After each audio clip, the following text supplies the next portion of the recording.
जमा लीजिए। घेराइल बानी हो हम तो आइल बानी हो रौरा संगे संगे हम हुलसी आइल बानी हो।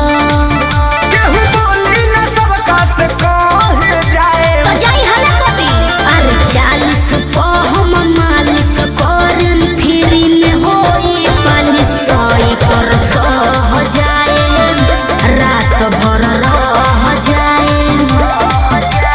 40 पे हम मालिश करन फ्री में होई पालिश सोई पर सह जाए रात भर रह जाए।